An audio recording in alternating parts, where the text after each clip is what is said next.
Good evening, friends. Welcome to this Wednesday evening Sutta studies, and we're continuing our look at the Maha Satipatthana Sutta. Last week we finished the section on the body, dealing with death, and cemetery contemplation, the stages of decomposition. So this week we want to start the section on the feelings, or Vedanusati. And again, this is in Digha Nikaya, number 22, the Mahasatipatthana Sutta, the section on feelings, or Vedana.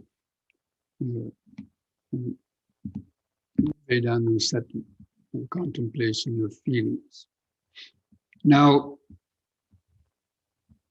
the feelings, actually the title of this YouTube live, the title of this talk was Feelings, the Birthplace of the World. And the section on feelings is probably one of the most important aspects of the understanding the nature of the mind and conditioning, and also the nature of attachments and aversions. So it's a very important part of developing insight. And it's also the first sort of arousing of the mind. It's the beginning of the mental process. So far in the contemplation of the body, we're just learning how to get centered in the center of the body and to get the mind grounded in the present moment, and developing concentration, and then gaining some detachment, seeing the body as, in a state of impermanence and subject to decay and so on, which was meant to gain that initial sort of detachment.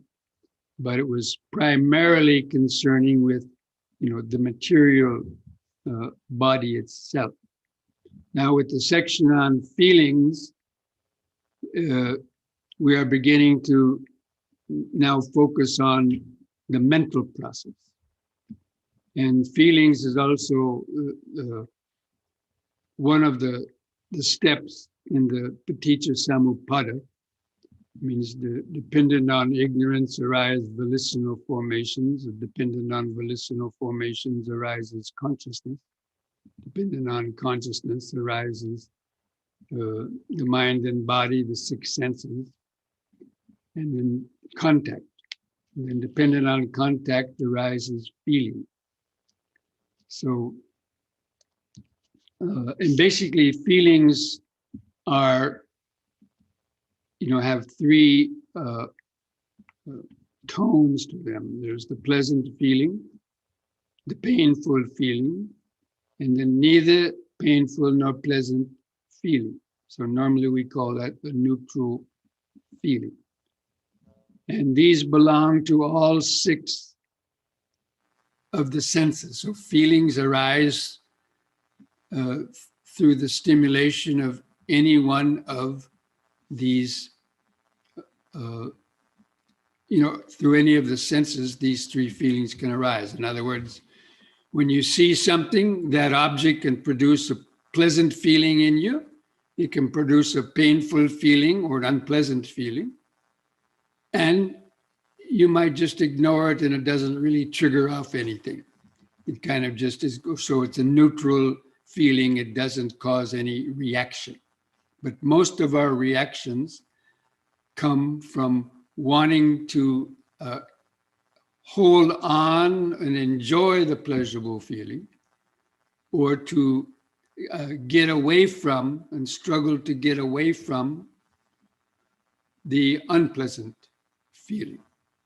And most of our life, from the moment you get up in the morning to the moment you go to sleep at night, is almost continually undergoing this process of these feelings arising and passing away. And all of the karma that we create, most of the karma that we create, is based on wanting to get the pleasurable feeling and to get away from the painful feeling of whatever you see, from whatever you hear, smell, taste, feel on the body, or even your thoughts. Because people have pleasant thoughts they want to think about, or if they don't have any, they can dream, they can deliberately bring up some kind of a pleasant idea to think about. Or they have unpleasant memories and things also that come to them kind of, unwanted, or, because of certain conditions, because there's no one really in control of these. So therefore, these, the feelings, everything else is based on these feelings, because again, with the dependent origination, dependent on feeling arises craving. And craving also means aversion. There's positive craving, that means you want something. There's negative craving, the craving to get away, the desire to get away from some painful feeling. And then, of course, the neutral feelings. The neutral feelings are much more.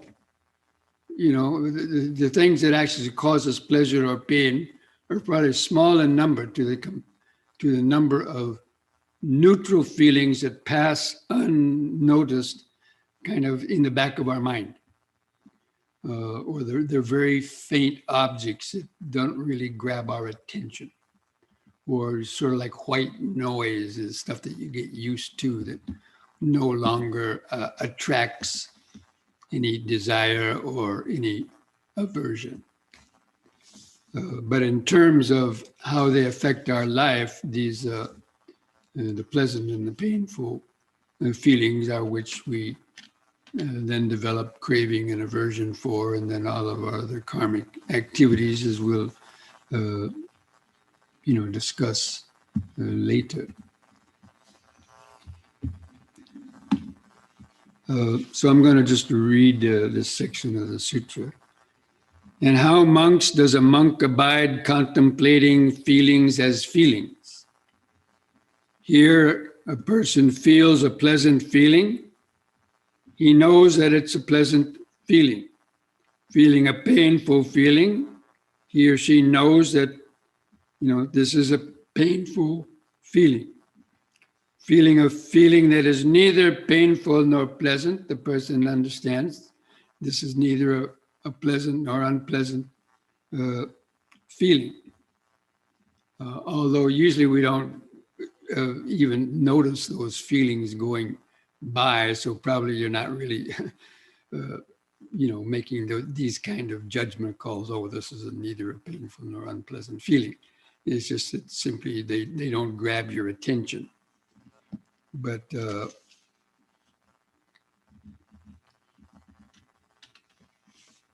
and then there's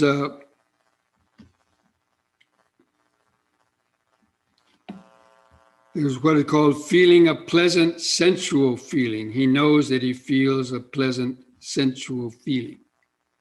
Now, the sensual feeling means something that's arising through the senses.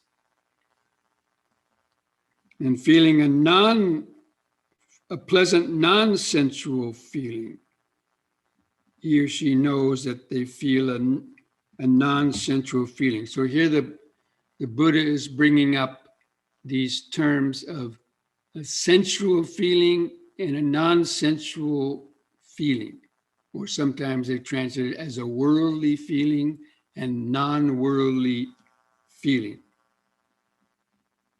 or a painful sensual feeling and a painful non-sensual feeling. So what is the difference between a sensual feeling and a non-sensual feeling?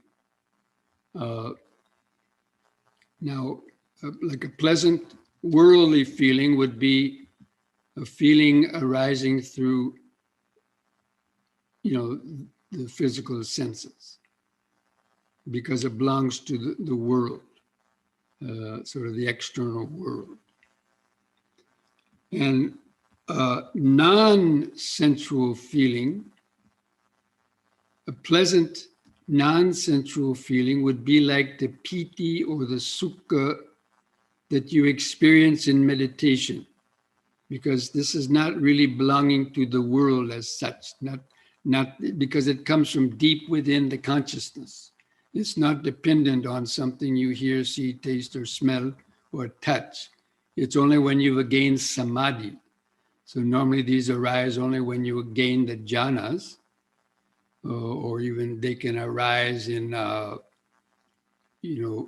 other lesser states of meditation too. It's that, the pleasant, light, kind of pleasant feelings that you experience sometime in meditation, or that happiness. That's connected with wisdom, it's connected with the Dhamma.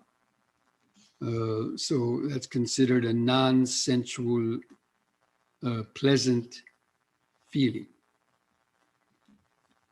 And then what is so we know what a sensual, painful feeling is. That means, again, it's a painful feeling connected with something you hear, see, taste, smell, touch, or think about.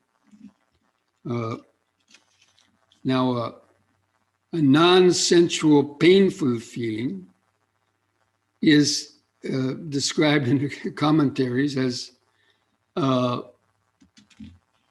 let's say a person has been practicing the Dhamma, practicing meditation for a long time, and maybe they're not making as much progress as they would like to, or and so it's, they're kind of, a little bit dejected, but it's based on the non-sensual, it's the pursuit of the Dhamma. So it's connected with the Dhamma practice that, one is not making as much progress as one can. And, but it's, it's because it's connected with the Dhamma that is considered to be the non-sensual, painful feeling.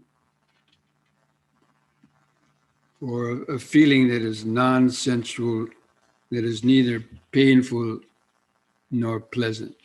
Now, it's very difficult to really, when you're meditating, being able to identify those feelings as such. So you're not sitting there. Sometimes if it's very strong, yes, you can say, yes, this is a non-sensual, pleasurable feeling. Because it didn't come from, the senses, especially the pleasant feelings that you experience in meditation. But if it's a painful feeling of, getting,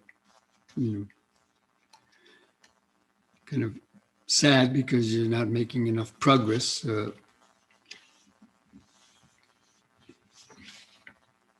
So anyway, so those two categories, sensual feelings and non-sensual feelings. So usually the non-sensual feelings will only arise through people who meditate and practicing the Dhamma. So anyway, we learn how to identify these feelings. And just to say, okay, it's a feeling, so what? But what happens is what people feel a pleasant feeling and immediately desire arises. So they get attached to it. Why do you get attached to this feeling? What's the big deal about it? So the meditator just says, Yeah, pleasant feeling, you know. Let it be. You see how it arises? It lasts a while. You understand why it arose. Okay, because of certain conditionings, it arose. But not to cling on to that, because we know that it's impermanent and it's going to change. And then you will get dejected when that feeling changes. So just as, you know, with the section on the body, at the end of all the sections, the instructions were, or else the meditator understands there is this body. Okay, so what? There is this body, you know, but it's just for mindfulness and awareness. Okay, there are these feelings, but just for mindfulness and awareness. Don't get attached to them because they're impermanent. And even the painful feelings. Now, it's the painful feelings that really, affect us the most, the ones we struggle to get away from. But again, we've created a lot of these feelings. And it's because of the desire that we get attached to the object. So the feeling is always connected with an object in a perception. But actually, these feelings also belong to the material vibration. So feelings are one of the 5 aggregates also.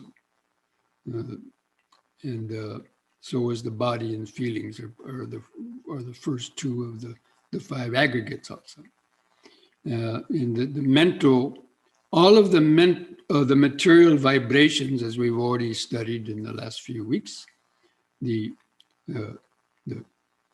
earth vibration, the water vibration, heat vibration, motion vibration. The feelings are how the mind interprets those vibrations or those sensations. Whenever you see, taste, smell, touch, feel anything or think of something, depending on the conditioning and how you were either coming from a past life or or from the conditioning from this life itself. And so we get attached to the objects, but it's actually the feeling that we want. Because as I've mentioned before, just after the baby is born, it loses that natural connection to the body and especially of the present moment awareness. Then it starts learning languages, and then it starts coming into contact with all these different objects. When it was in the womb, it had very little contact except just the sensations with its own body, or it might hear some sounds. It says the baby can hear sounds in the womb even, okay, but it's very minimal, right? So only when the baby is born, and then it comes into the contact with this barrage, nonstop barrage of things coming through its eyes, ears, nose, tongue, and skin. It starts to then get drawn into the future. I've already given talks on that before about how that process happens. And so the baby loses that connection with the present moment, the natural happiness of the present moment. And then it starts depending on these objects for its pleasurable feeling and gets caught up in, the tug of war between pleasant feeling and painful feeling, going back and forth.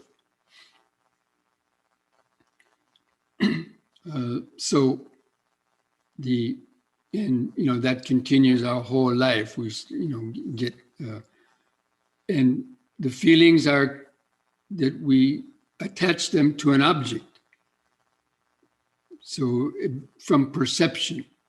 So as I mentioned, when a grandmother gives you your first chocolate or sweet, then it produces a pleasurable feeling in your mouth, and then you identify the face of the grandmother as a source of pleasure. And then you want that grandmother to come again, hoping that you're going to get a chocolate that's going to produce a pleasurable feeling. Or in the same way, in the case of a painful feeling, if somebody does something that causes a painful feeling, then we, start to not like the person who gives us a painful feeling or the object that gives us a painful feeling. And so we develop these attachments and aversions even from a very young, age. And everything we've come into contact with, it's based on this pleasurable or painful feeling. And we get attached to those objects and we start to depend on those objects for our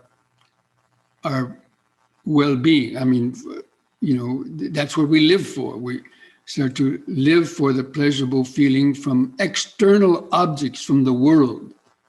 It's called worldly pleasurable feeling or sensual feeling because it's coming from the objects of the senses as opposed to the non-sensual feeling that comes from deep within the purified mind, comes from the vibration of the present moment, which doesn't have any past or future connected with it. So whenever you get caught up in liking and disliking, pleasure and pain, then you're already in the past and the future. The mind is sort of trapped in that past and future, that web of the past and the future, or pleasure-pain syndrome. But largely, and we keep on, every time we identify an object as a pleasurable feeling, then we reinforce that idea that this object is giving me pleasure. Or in the opposite case, this object is giving me pain. But we can understand how we've created a lot of these pleasurable and painful feelings. In the case, because it's not the object itself that is absolutely a source of pleasure or pain, because we can see this in people's likes and dislikes. Let's say you have an object of food there on a table, and you have 4 or 5 people sitting around, and each person may have a different, that seeing that food will produce a different feeling in them. One may produce a pleasurable feeling, they like it. Another one, so, maybe a neutral feeling, and the other one may be an aversion feeling.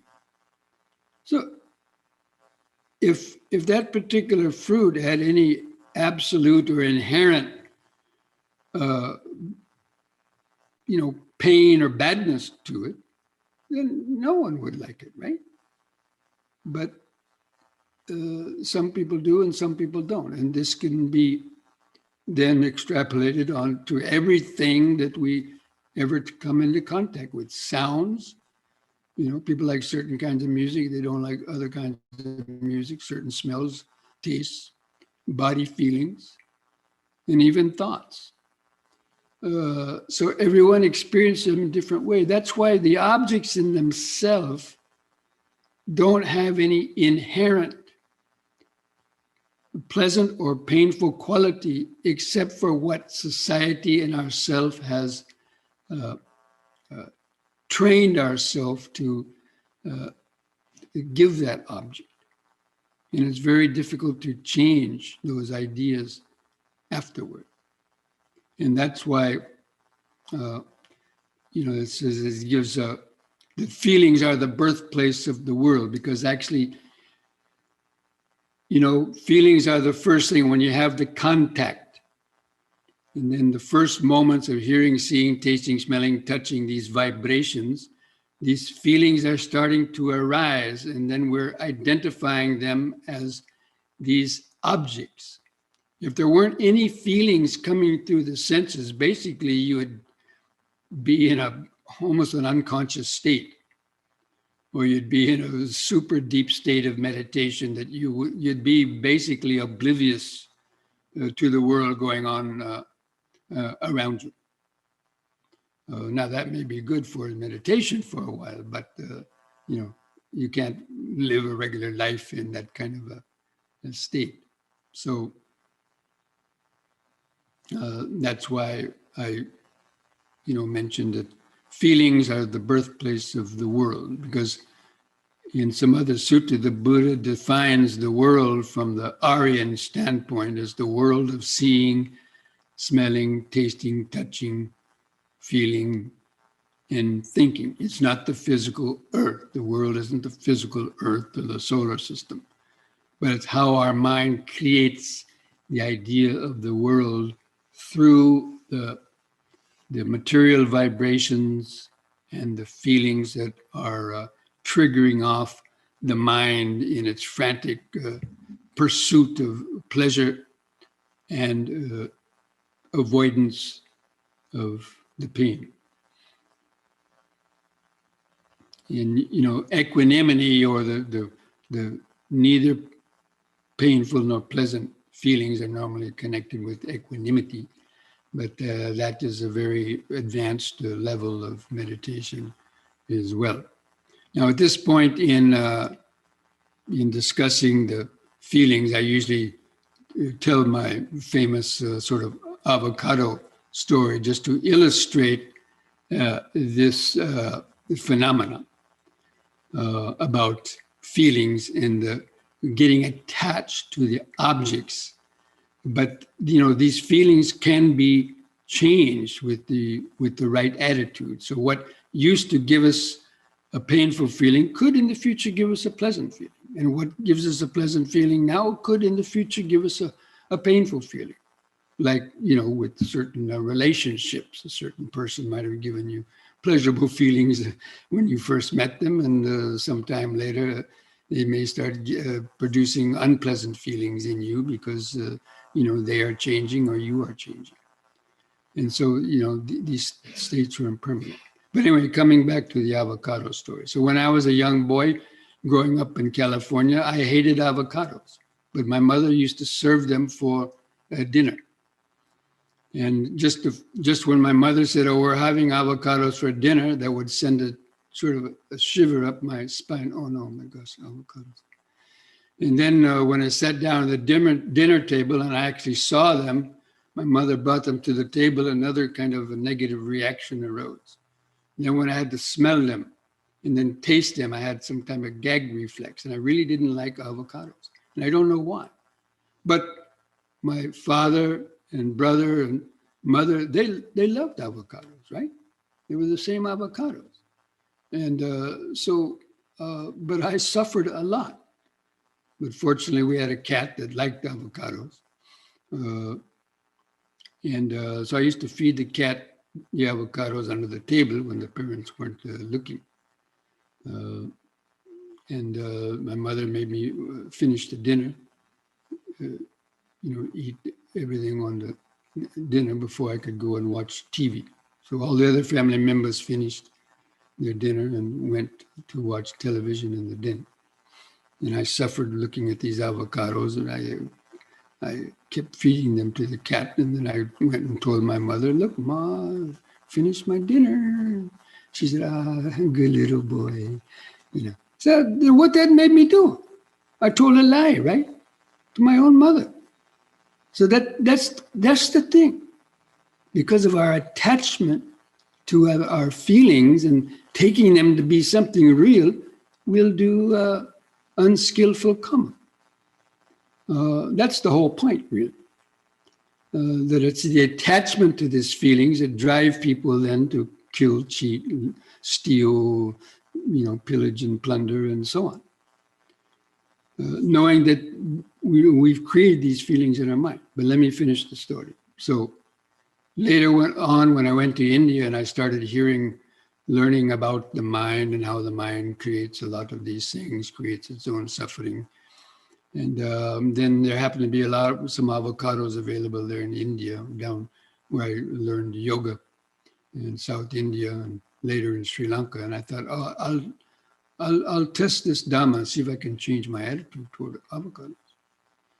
And so I sat down and I started eating, mixing it with some other food, and had some gag reflex. And I kept on telling myself avocados are good. Avocados are one of the healthiest fruits. My yoga teacher was telling me that. Avocados are a very healthy fruit. Nowadays, they're telling that too. So, I was trying to convince myself that avocados are good. And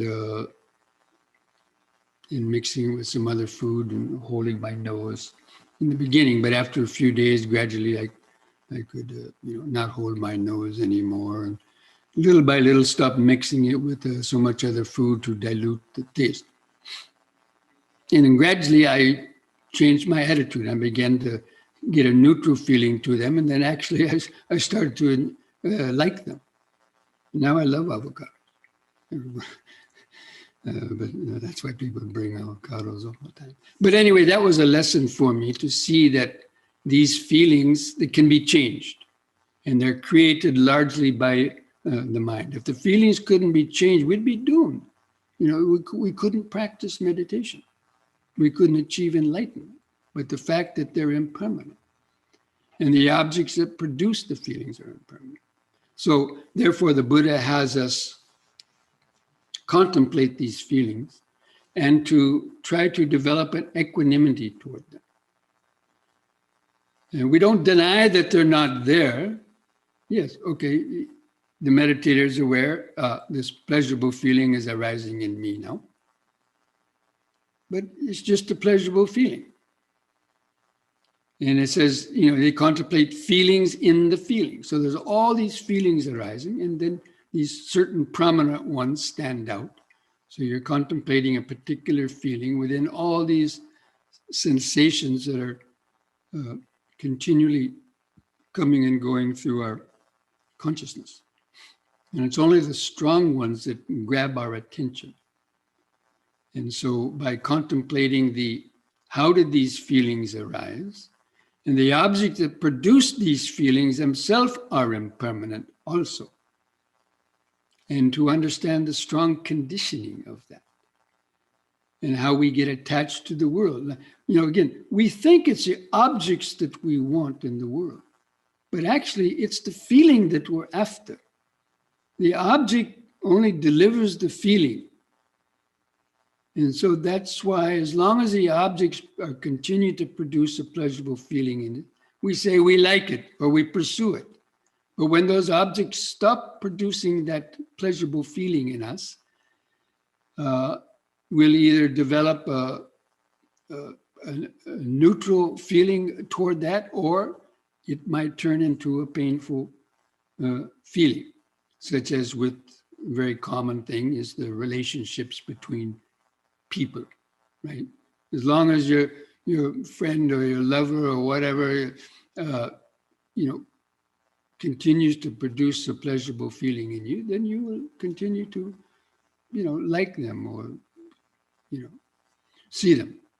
But whenever that person changes and because of other conditions, they start producing some unpleasant feeling in you, then you may stop that relationship. So, we can understand that.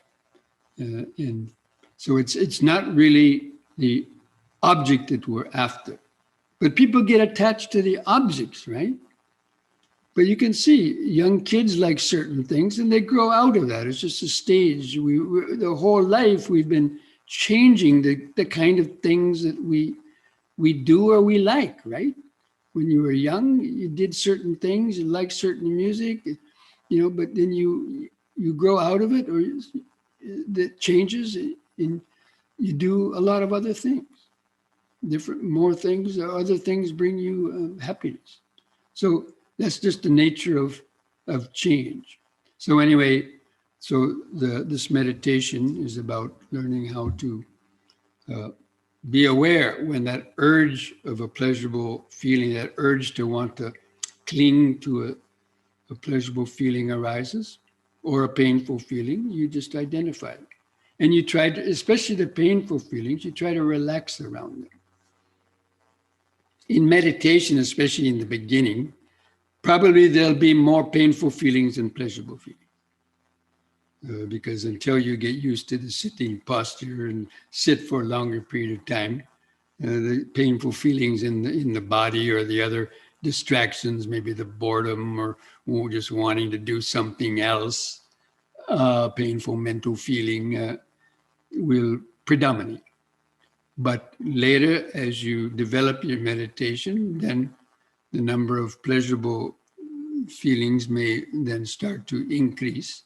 And as you're able to tolerate the painful feelings, then many of them may turn into the neutral feeling. Or you just let them be in the background, but you're not wasting a lot of energy trying to get rid of them. So, but every time we react to a pleasurable feeling or a painful feeling, we increase the attachment or aversion to that object. And you're also increasing your ego. Oh, I won, I got the object of my pleasure. Or I got rid of that painful object. So this, again, this victory and defeat, one of the Dhammapada verses that I mentioned last week, that a person gives up both that victory and defeat. So the victory gives us pleasurable feeling. When getting defeated, we get the painful feeling because our egos are hurt.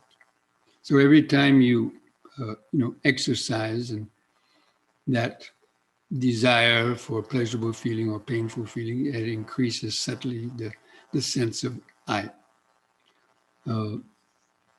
And basically our whole life revolves around it. That's why people have difficulty just meditating or being alone. You see the way the society is developed in this case of this, pandemic. All these people are having mental problems because they're alone at home and they can't go anywhere. They don't know how to deal with it because their minds have been so conditioned to this stimulation, the sensory stimulation and going where, being active. But for somebody who meditates, staying alone or at home during a pandemic is, especially for monks and so on, is not a whole lot different than, the life that they lead anyway, or other people who are more used to that. So, so in the sutra, so two things is the sensual feelings of pleasurable and painful, sensual feelings or worldly feelings, and the painful or pleasant, non-worldly feelings is what the Buddha wants us to identify with. But in the end,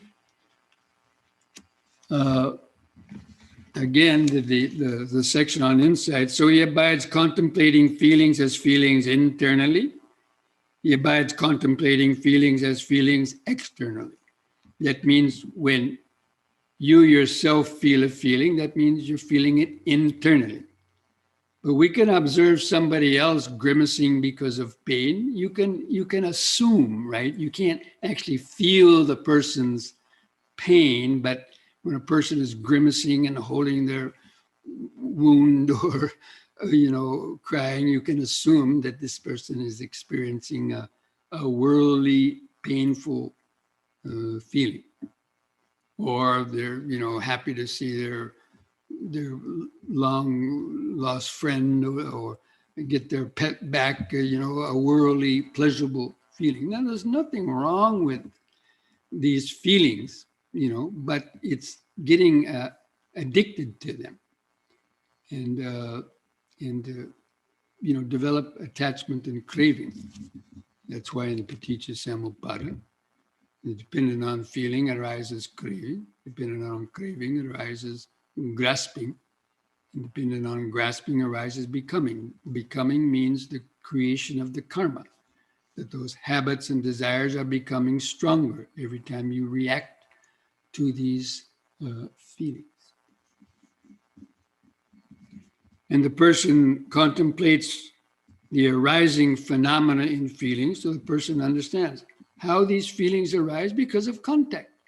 Because the sound touched the ear, it produced a a sound, and because of past conditioning, you think it's a pleasurable sound, or you think it's a painful sound. A person's voice, maybe it's somebody's voice and you don't particularly like, you hear that, just the sound of it, and this unpleasant feeling arises, or pleasant feeling arises. Or so many other things. We can see this everywhere. We go down the street and so on.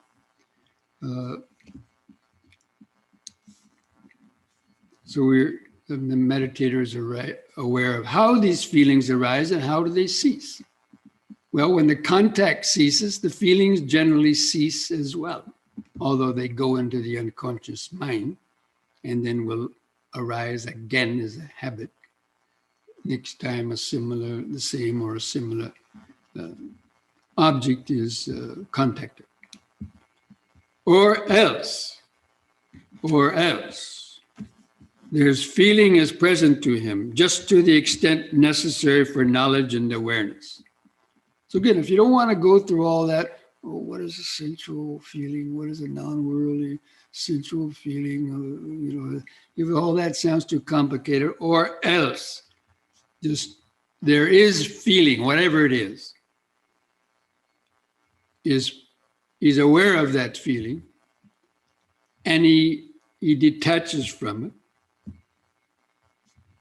and he abides independent, not clinging to anything in the world. That means not clinging to any of these feelings or the objects that are producing these feelings, because again, we can't really separate the feeling from the objects.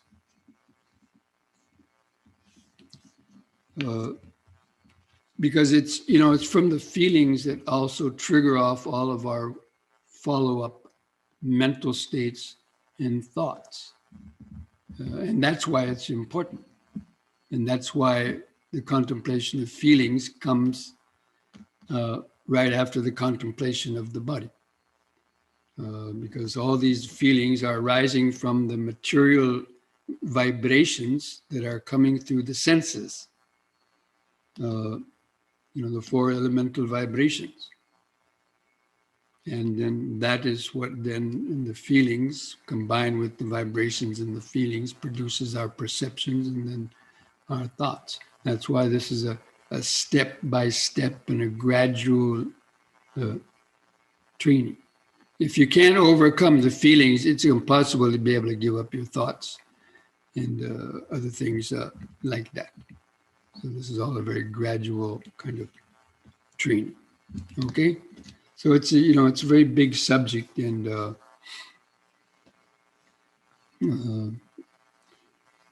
that's why learning how to get grounded and centered in the body is really the training ground for that, because you get a front row seat. You're in touch with the body and the sensations arising, and that's where the feelings are arising. And you can kind of have developed that detachment from observing the body. Breathing in, sitting, breathing out, sitting. There's just this body for knowledge. What knowledge? For the knowledge of feelings. That's what knowledge.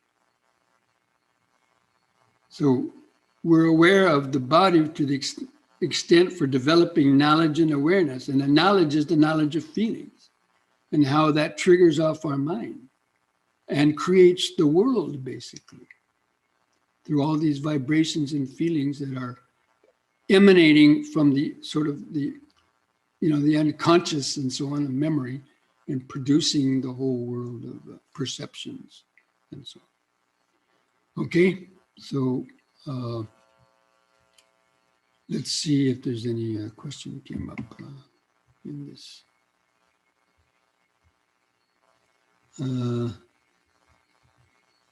I often get tripped up between understanding feelings and emotions, especially when considering feelings generated by the mind. Can you distinguish between the two? Are mental feelings the same as perceptions, just as emotions are? No, the feeling is the initial gut kind of reaction to something that's arising, even before you know what it is. There's this feeling that something unpleasant is arising or something pleasant is arising. And it's not an emotion. Emotion is the reaction to the feeling. Joy arises when you get a pleasurable feeling, or sadness arises when you get a painful feeling. So feelings and emotion definitely are not the same. And that's where it's confusing in English language.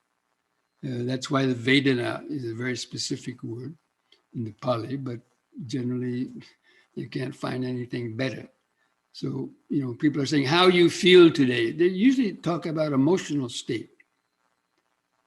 So this is not the same.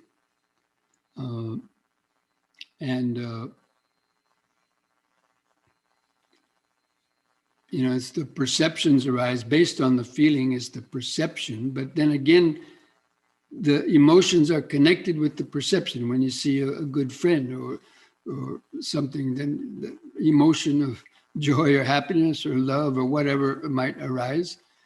And the opposite, the emotions of anger or the hate might arise, sadness when, the opposite kind of things arise. So it should be understood that the feelings are not emotions.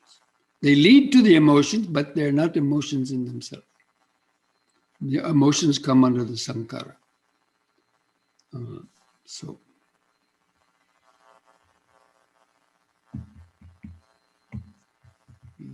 there another? Bhante, I put a question in the chat. Okay, I see that now. Somehow I skipped over that. How do we learn not to dwell on negative feelings? Well, don't dwell on positive feelings either, because positive and negative are like two sides of a coin. You can't have one without the other. We only call something positive because we know what a negative one is, and we only call something negative because we know what a positive one is. And the same with joy and happiness. So whenever you identify one, you're automatically creating the other inadvertently.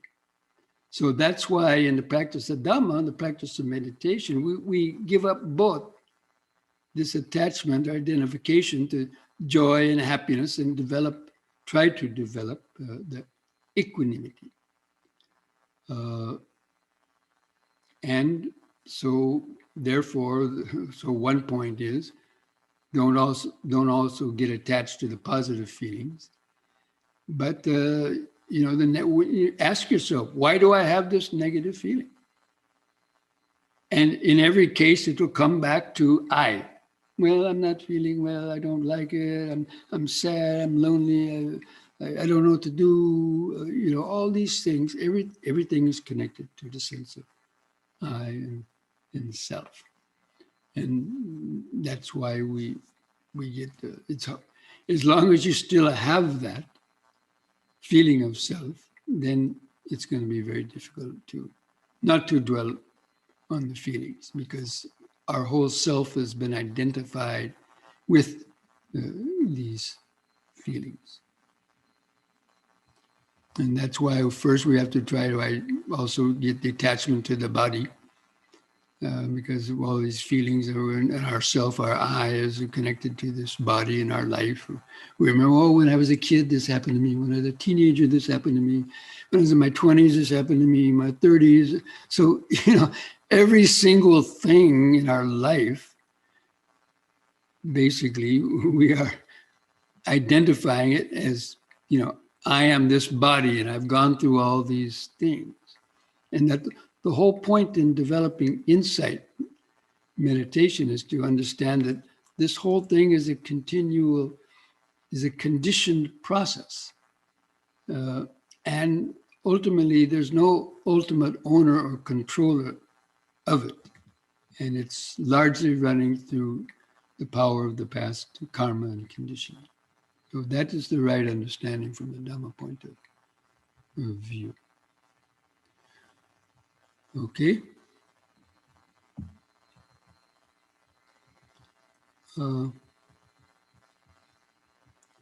Did you tell your mom the avocado story? Oh yeah, I told her the avocado story. And she said, Yeah, I know you didn't like avocados, and now you like avocados. Okay. She didn't make a big deal out of it. Although when I told her I fed it to the cat, she had a kind of a negative reaction. But she got to understand the Dhamma basically, so she had some kind of intellectual understanding anyway. What is the relationship between feelings, perceptions, and consciousness? Are they sequentially dependent? Consciousness arises first because if you look at the dependent origination, dependent on the volitional formations, consciousness arises. Then, because of consciousness, name and form, the six senses, contact, and then feelings arise 3 processes later. So they're in a sequence, that's right. The feelings arise, and then the perceptions arise, and then the thoughts arise, and then the karmic activities arise, the 5 aggregate process. The form, feeling, perception, volition, consciousness. That's a sequential process. But it happens very, very fast. So it's very hard to separate them, but it can be in the deepest states of awareness. Let me see.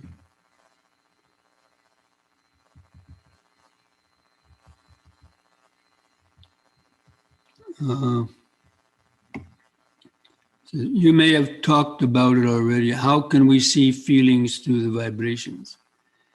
You can't really, I mean, the vibration and the feeling basically come up, you could say, at the same time. There may be a nanosecond difference, but we don't have the ability to see that kind of speed.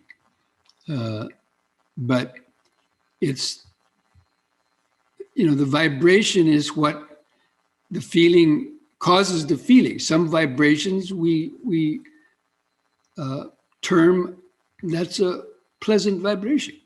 In other words, well, that's a painful vibration, although we call it a feeling, painful feeling. But it's just the way the mind interprets the vibrations as being either painful, pleasant, or neutral. And these feelings are memory, as I mentioned. Yes, they are memory, but there's some reality to it. I mean, no one enjoys a painful toothache, right? And no one enjoys getting mangled up in an accident and all the pain that comes. That's almost universal. But by dwelling on it, dwelling on these pains and so on, we can make it worse. We can develop some detachment to the pain to a certain degree, like going to the dentist. Okay, when you go to a dentist and you're drilling on your teeth, you feel all this. Most people are just, the word dentist causes the painful feeling. That's a memory. And next time you go to the dentist, maybe try not taking Novocaine, just for a simple feeling or something. I've done that. And you just meditate on those sensations. And most of these sensations won't kill you. It's just that we have a very low pain tolerance. So it's the mind that creates the exaggeration of these feelings and the strong attachments to them.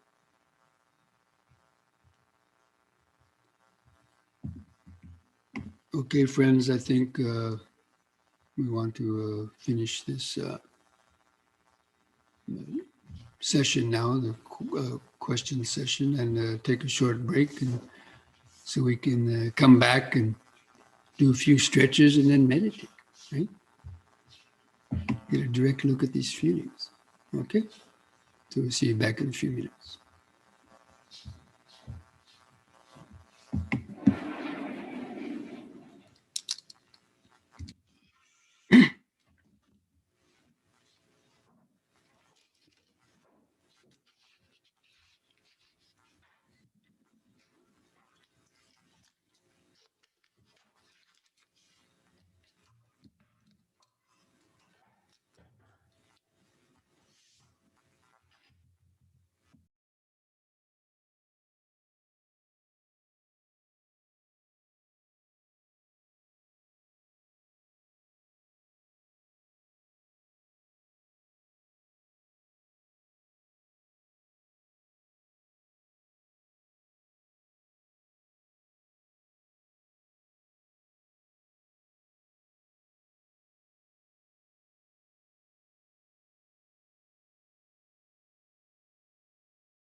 Bhante, your mic is mute.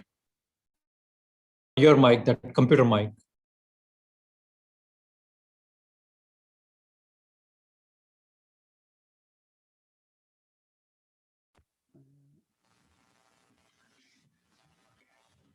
Does anybody else not hear me?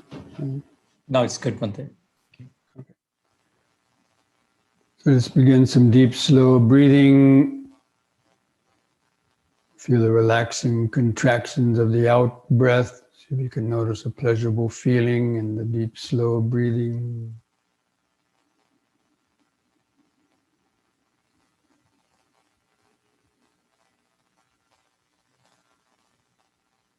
Just cultivating this mindfulness, breathing in, letting go of the past and future.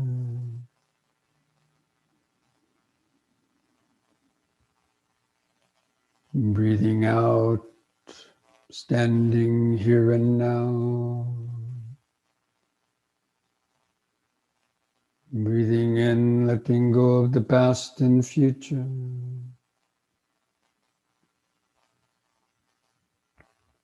Breathing out, standing here and now. So as we do these exercises, just try to be aware, especially if you feel any painful or pleasant sensations. So on the next in breath, raise the arms over the head, interlock the fingers, turn the palms up, straighten the arms, stretch your head back, stretch upward. In the out breath, turn the palms down, touch the top of the head. In breath, palms up, straighten the arms, stretch the head back, bend backwards a little bit.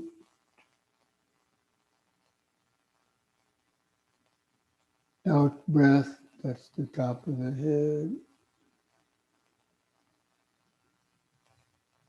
Third time, try to hold that upward stretch lung, keeping the breath in your lungs.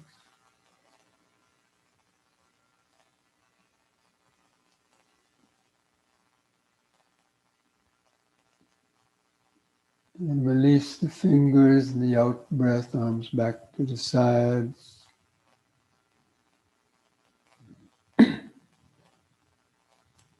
Should be able to notice a mixture of unpleasant feelings or pleasant feelings arising on the body.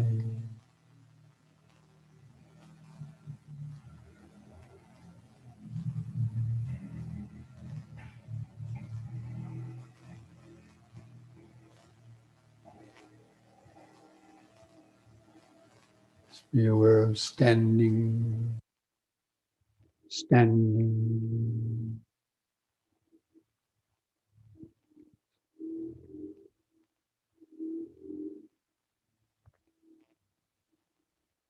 Now, on the next in breath, push up on the toes, raising the arms over the head in this way, facing the hands toward each other and stretch up. Out breath, come back down, arms to the side, heels to the floor. Again, in breath up. Use the breath to help lift the body up.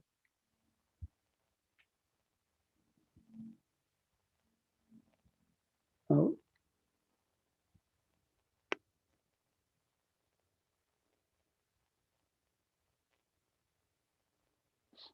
In.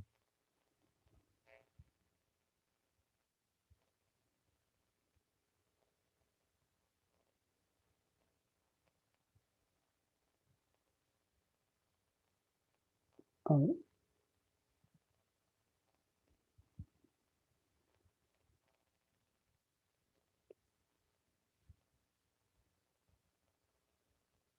All those different sensations you feel in the body, you have feelings connected with them. Sometimes they're very subtle. Only the stronger ones stand out. grab your attention.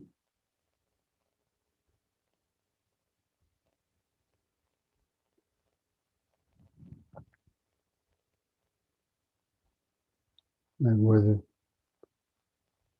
sensations of the clothing touching the skin, largely the kind of neither pleasant nor painful sensation.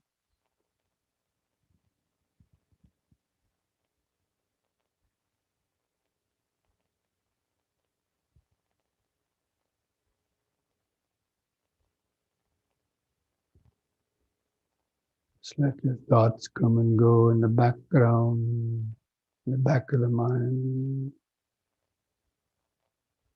Keep present moment, sensation, body in front of the awareness.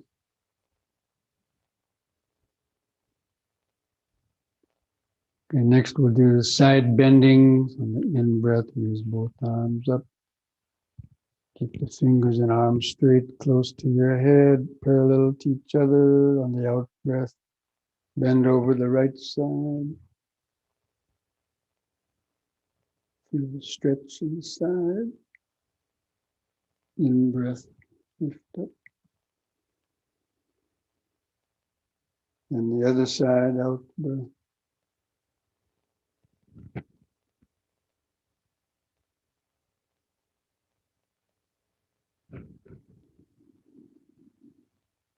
Again to the right, out-breath.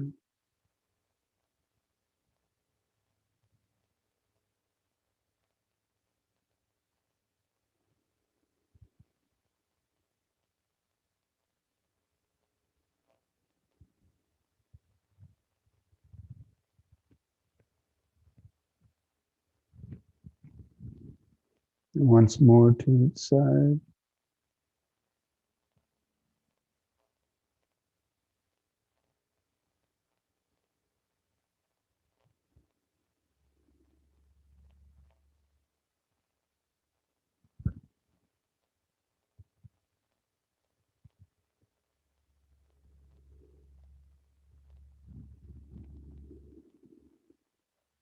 The out breath, lower the arms. Relax. Just keep feeling the body, the sensation in the body.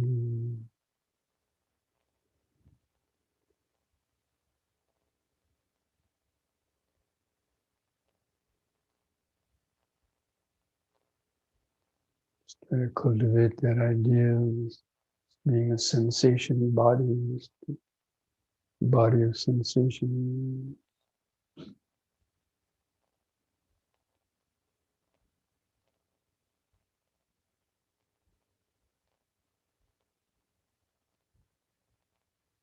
It's produced feeling.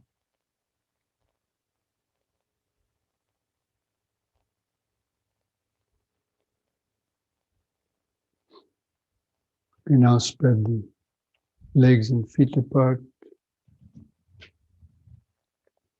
These 3 feet. You hold the arms out to the sides. Do twisting from right to left. Breathe in. The out breath, twist to the right. Keep your eyes focused on the hand going back.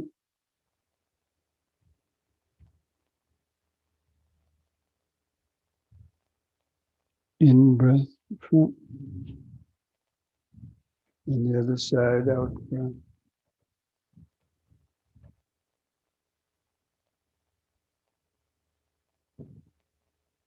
In breath. Out.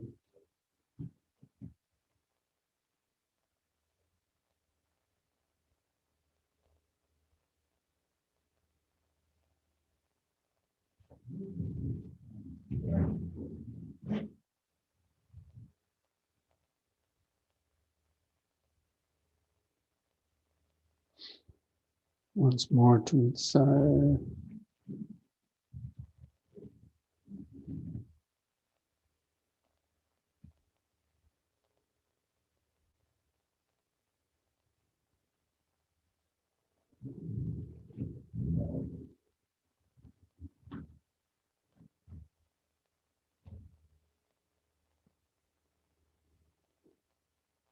Relax. See if you can notice that kind of mixture of subtle, unpleasant sensations, pleasant sensations.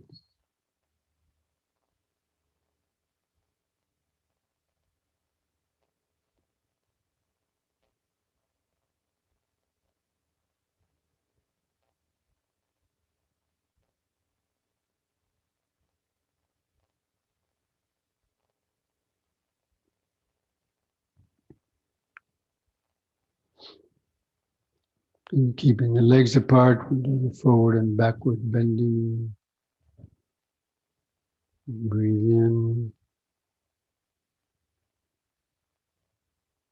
On the out breath, bend forward, but keep the head up. Let the hands slide down to the kneecaps and try to flatten the spine. Get the hump out of the spine. Legs straight. In breath, lift up. Move the hands under the buttocks for support. Let the head go back gently with the out breath, bend backward, not too far. In breath, carefully lift up. Be aware of the sensations. The out breath, again forward. Let the hands come below the knees. About halfway, still keep the head up, legs straight. Feel the stretch in the hamstring muscles, the back of the leg. In breath. Once more, the back bend, out breath.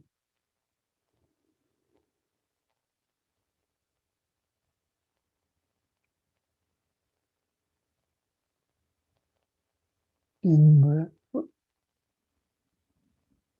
And third time, let the hands come down as far as you can toward the feet.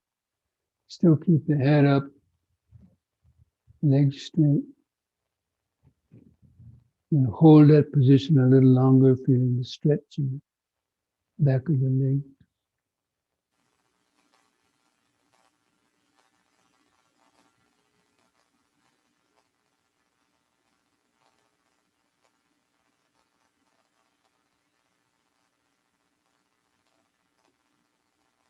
And the in-breath, come back up. And one last back bend. And be careful going back.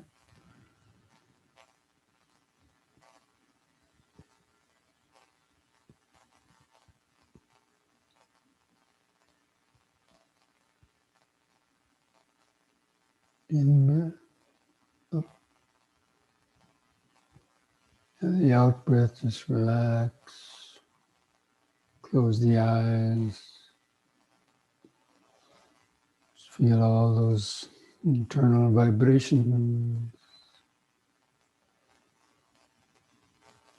sensations.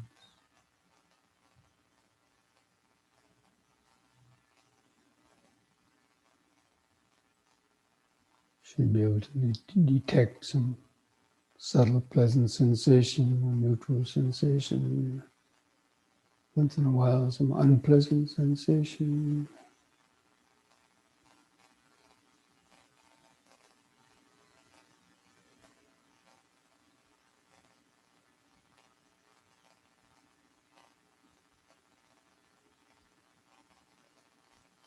Just the present moment awareness, here and now, centered and grounded in the body, sensation body. You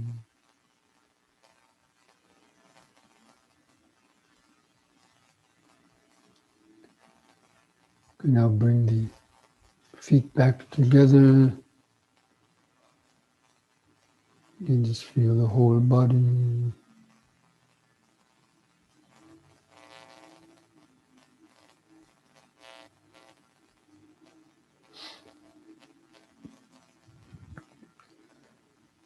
Okay, let's come back to our seats for the sitting meditation.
My friends, just try to sit straight, get comfortable in your posture, and keep the spine and the back of the head in a straight, upright position.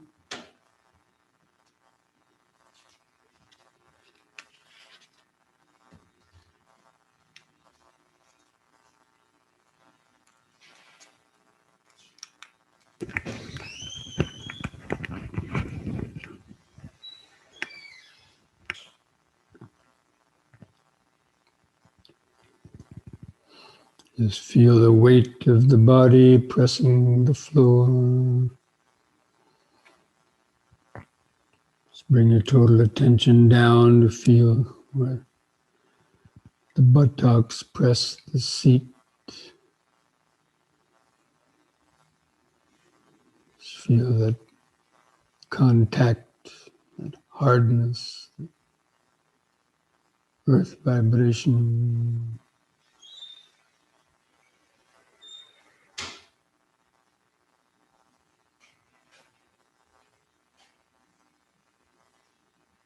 Just mentally feel how the legs are bent underneath. Feel the feet and toes.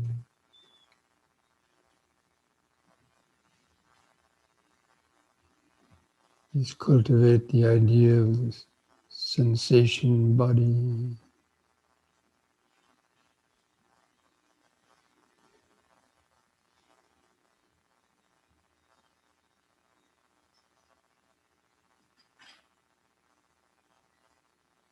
See if you can feel the subtle pulsation or other sensation in your feet or toes.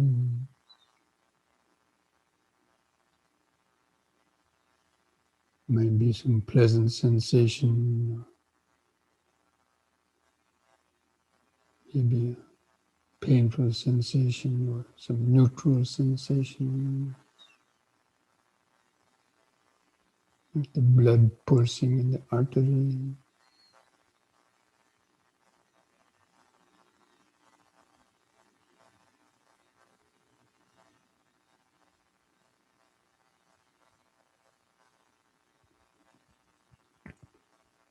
Now focus your attention on your hands and fingers.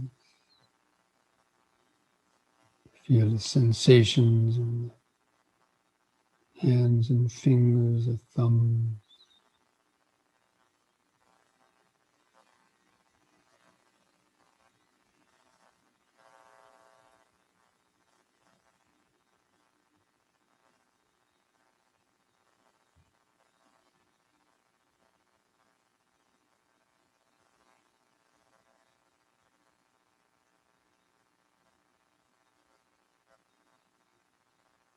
And feel the weight of the arms hanging from the shoulders.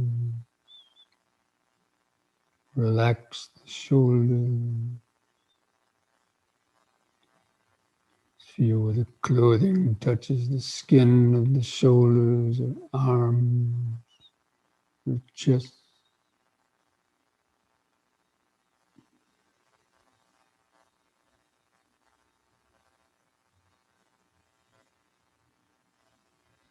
Are there any pleasant, painful, or neutral sensations?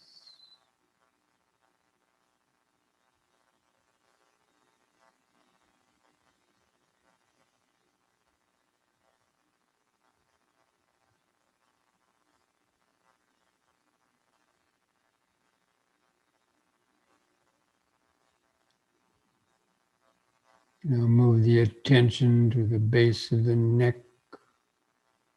Feel where any clothing may touch the base of the neck or any other sensation.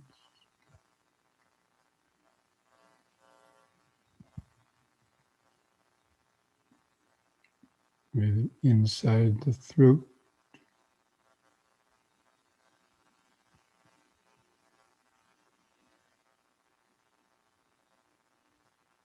If you have a sore throat, it might be producing an unpleasant sensation.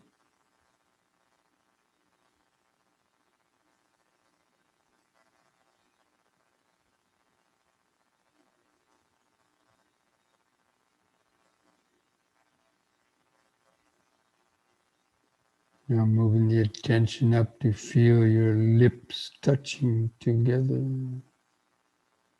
The upper lip touches the lower lip. There's lots of little sensations.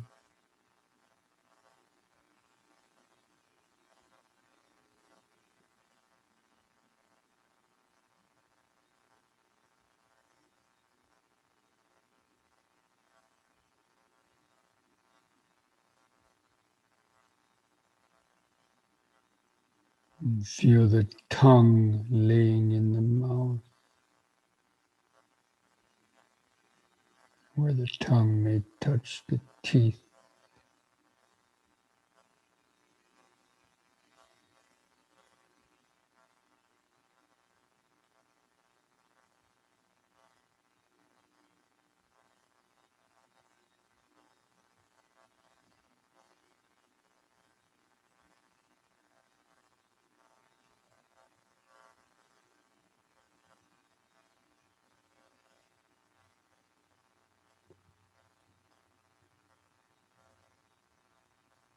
Be aware of the urge to swallow.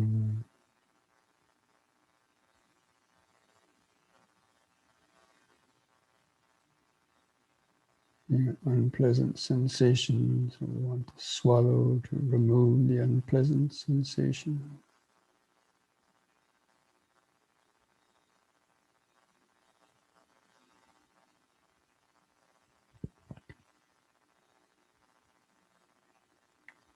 Now move the attention to the eyes. Feel the eyes resting in the socket. And the eyelids stretched over the eyeball.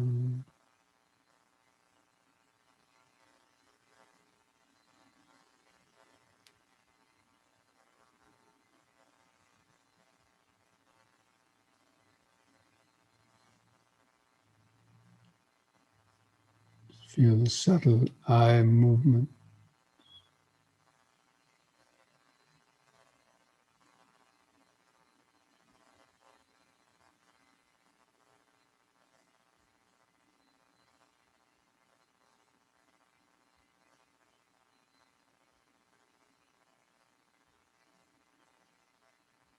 You might see some light or color or a mental image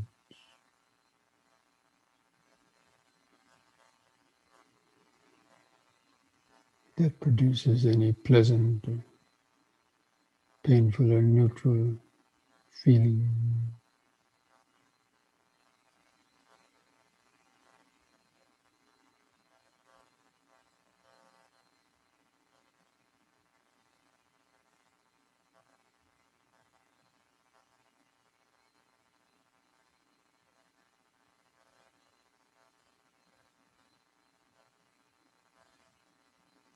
Now from that point behind the eyes, we just try to feel the outline of the whole body.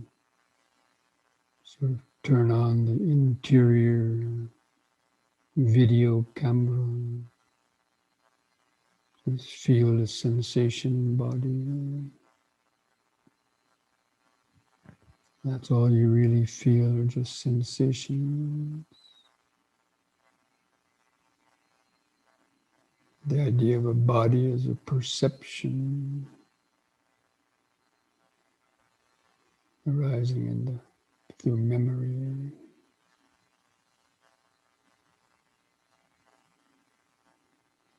Sort of pan that interior movie camera down to the body, just feeling all the different kind of sensations, being alert for any painful, pleasant, or neutral, especially the painful or pleasant sensations. And with the painful sensations, feelings, try to see the aversion to them. Usually the mind tries to retract or get away from the unpleasant sensation. Just try to observe that. Realize, well, these sensations are not that bad. We just let them be, observe how they change. They may disappear very quickly.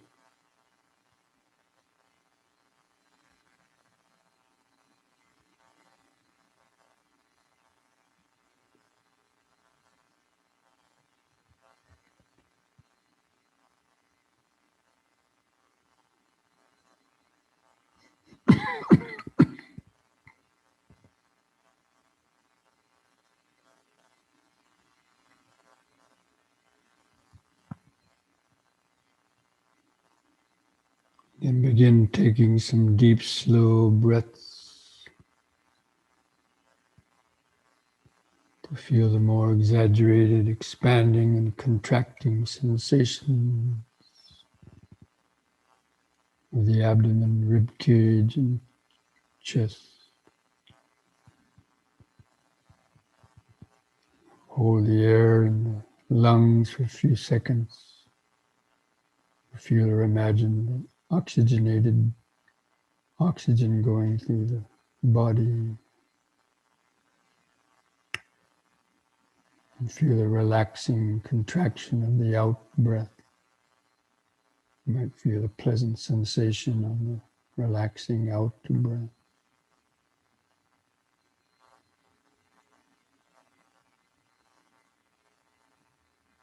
Just take a few more deep, slow breaths, cultivating this basic mindfulness. And breathing in, letting go of the past and future.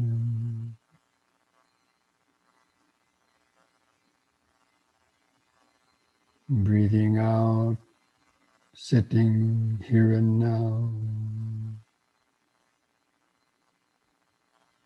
Breathing in, letting go of the past and future.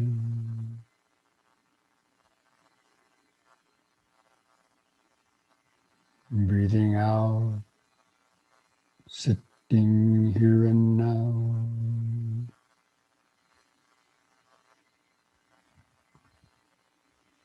Breathing in, feeling the whole body.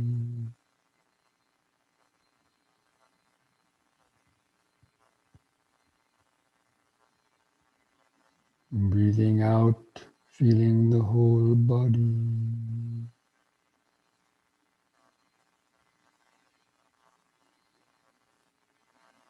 Just continue working, practicing this breathing awareness to keep the attention grounded, centered in the middle of the breathing body.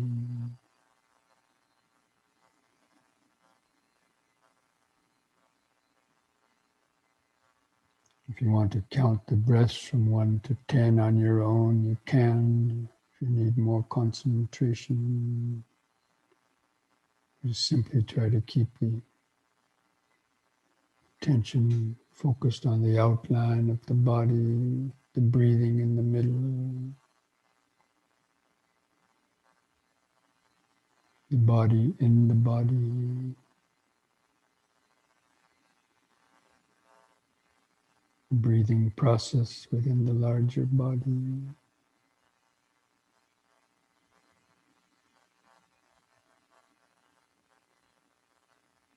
And just develop this reflective wisdom that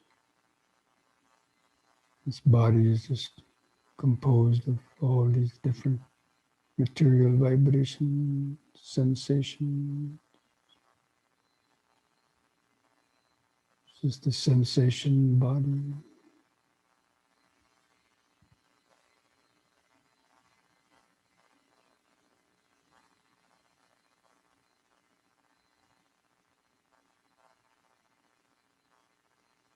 Just breathing in, sitting.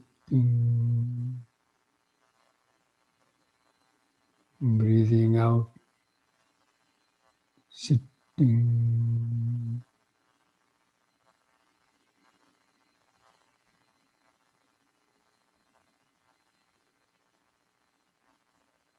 Within this breathing body, all these different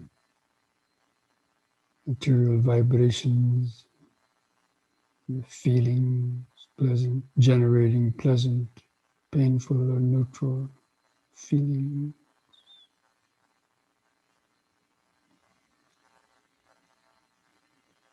Try to make that the focus of this meditation, the contemplation of feeling, where it arises. Just recognize that's a pleasant feeling, or that's an unpleasant feeling.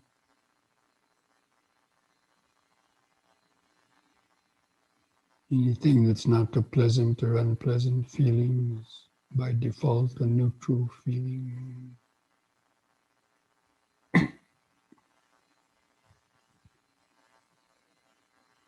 We don't think much about the neutral feelings, but the pleasant and painful ones cause us perceptions and thoughts and emotions to arise.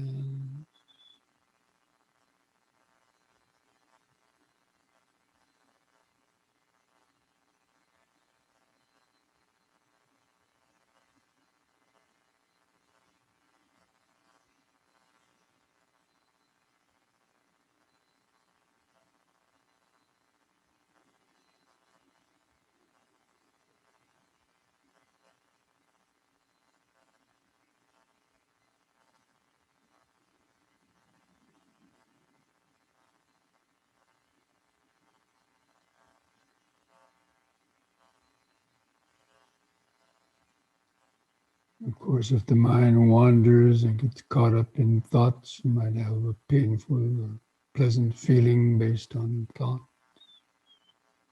of the past or future.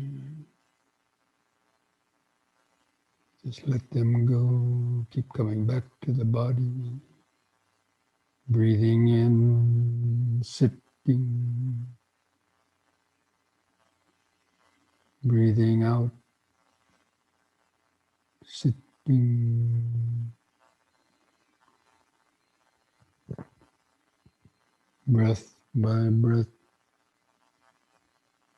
moment by moment.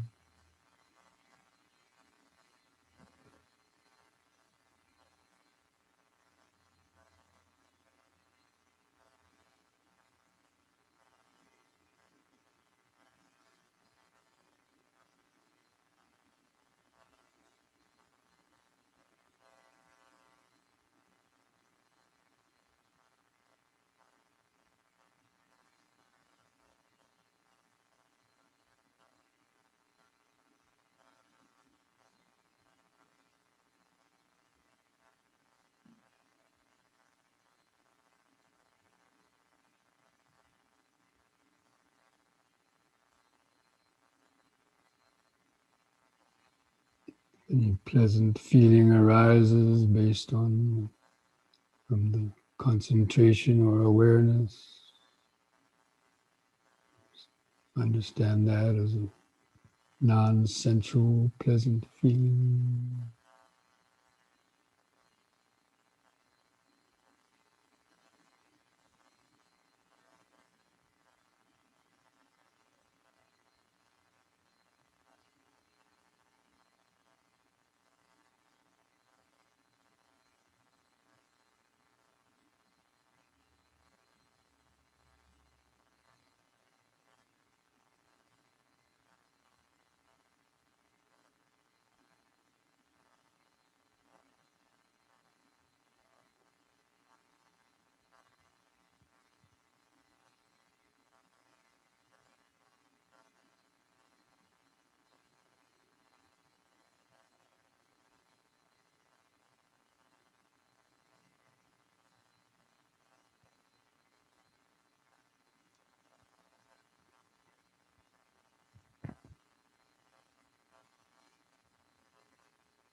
Or if you're disappointed, if you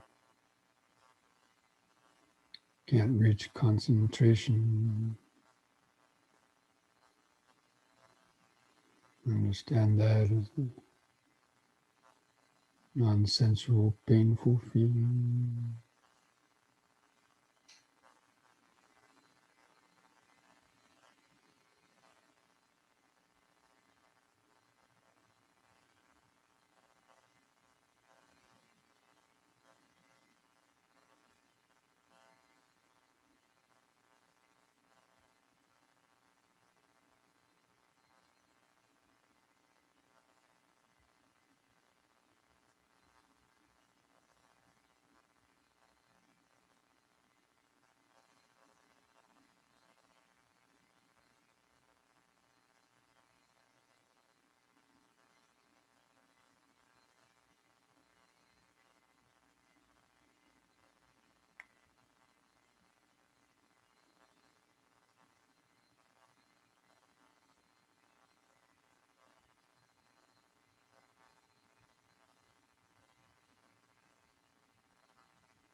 Try to notice subtler and subtler sensations and feelings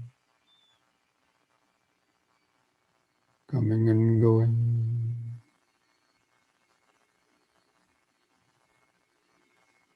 dependent on the contact arising, its feeling.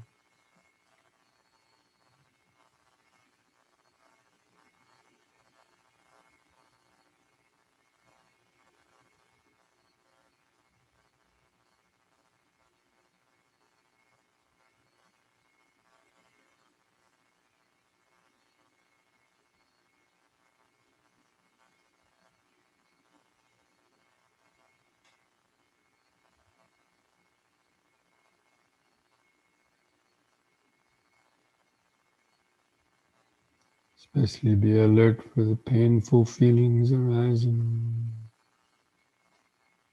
how the mind gets affected,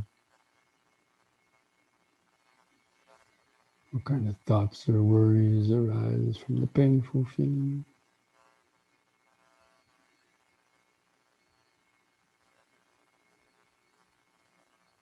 See how these sensations are continually changing, building up to a peak, diminishing,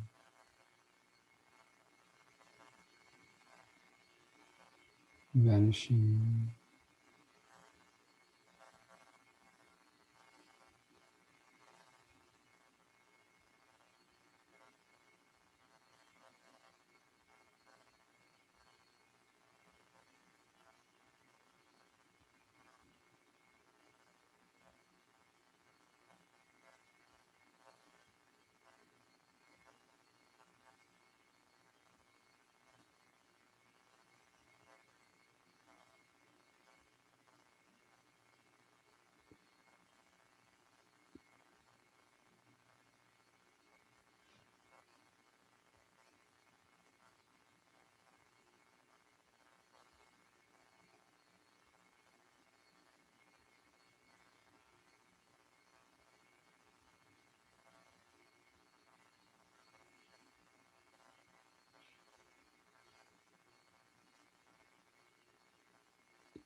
Breathing in, sitting, breathing out, sitting. Just keep coming back to reground, recenter, the present moment of the sensation body.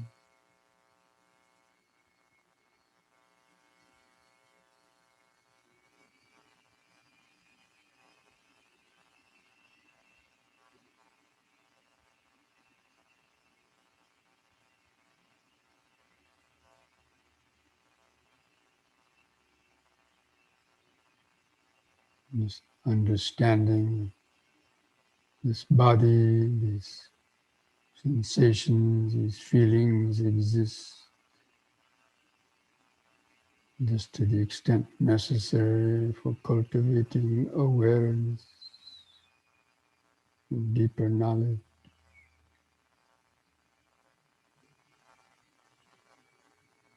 abiding detached and aloof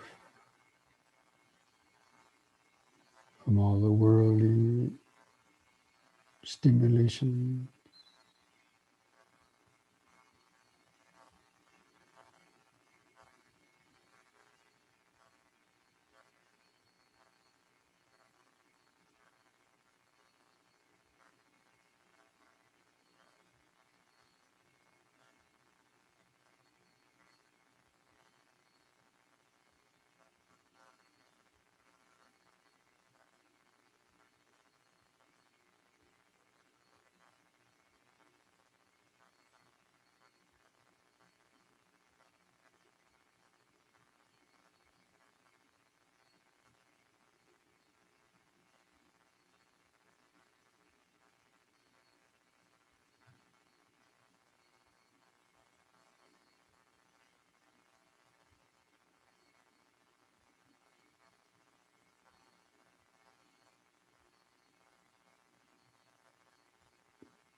Try to notice how quickly the sensations arise, last a second, vanish.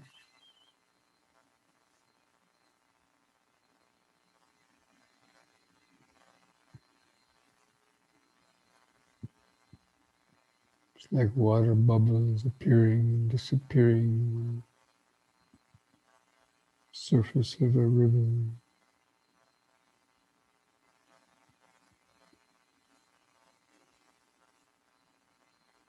Buddha advises us to regard feelings like water bubbles, the perceptions they give off like mirage.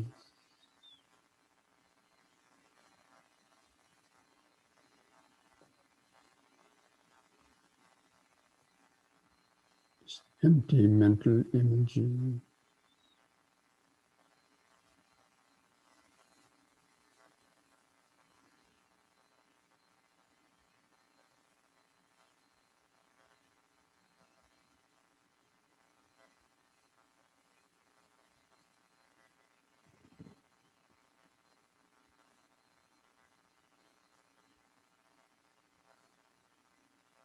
If you have good concentration and keen awareness, try to see that 5 aggregate process, that sequence of material vibration, feeling, perception, reaction, and the eye consciousness. I like it, I don't want it, I want it, I don't.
Let's try to understand how our whole world, perception of the world, ourself in the world, arises from these essentially invisible material vibrations, feelings, perception.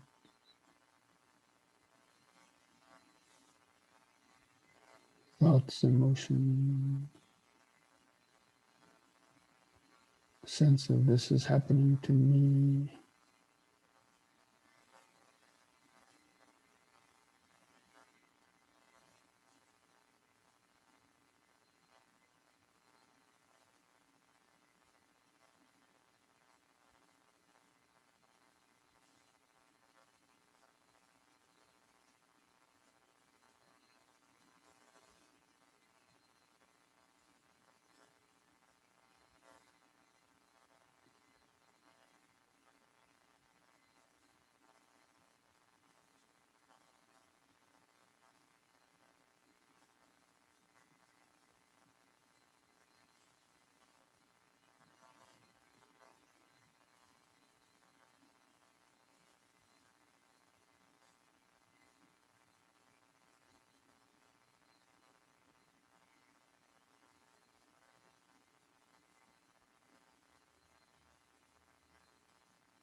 What feeling arises based on that sound contact?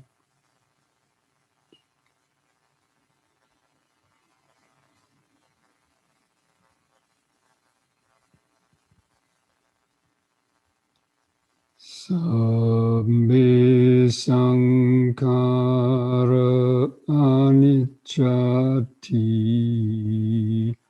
Sabbe sankhara dukkati. Sabbe dhamma anattati. Yada panyaya pasati. Atanibindati dukhi. Isamagu visuddhi.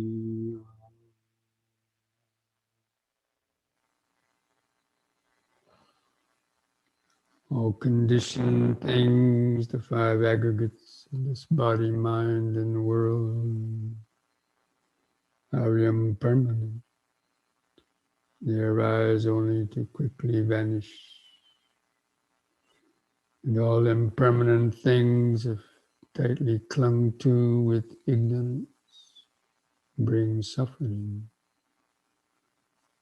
And all dhammas, the conditioned dhammas, the five aggregates, as well as the deathless state, without any owner or controller. They're not me, mine, or myself. are not self. When one understands these three characteristics with the eye of wisdom, one becomes disenchanted with suffering. This is the path to purity, to freedom. And thus spoke the Buddha.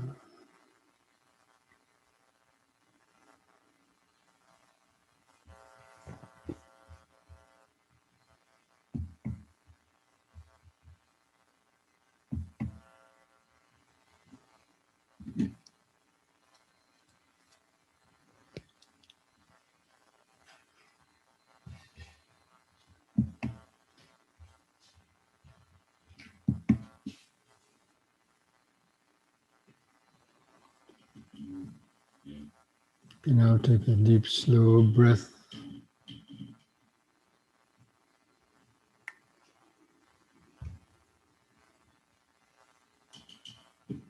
And place the hands at the edge of your knees.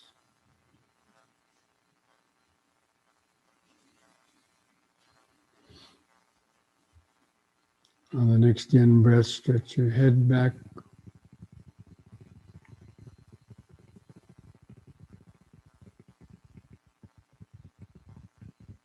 And lift the head up. On the out breath, press the chin to the top of the chest.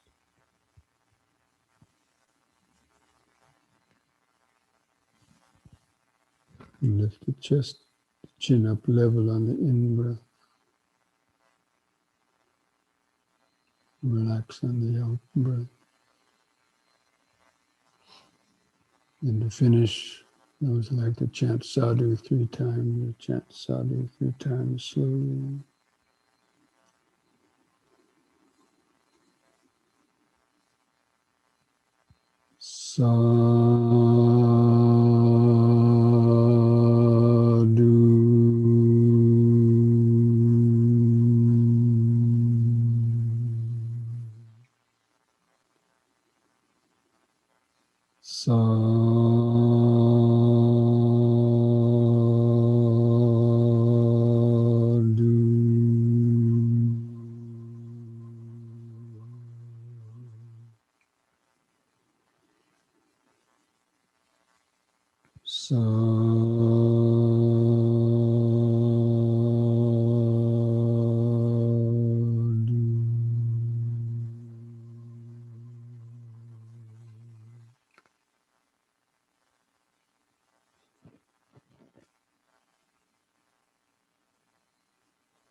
Okay, friends, so this brings our Wednesday evening sutta study and meditation to an end. So I hope you're all able to follow that meditation and get a little some insight into the nature of feelings and the difference between just vibrations, feelings, perceptions, and seeing how quickly that they arise and vanish. Anyway, that's a lifelong study, and especially that's the focus of the Vipassana meditation. So anyway, I wish you all the best during this week. Don't forget, mindfulness a day keeps dukkha away, sutta a day keeps delusion away, and Namo Buddhaya.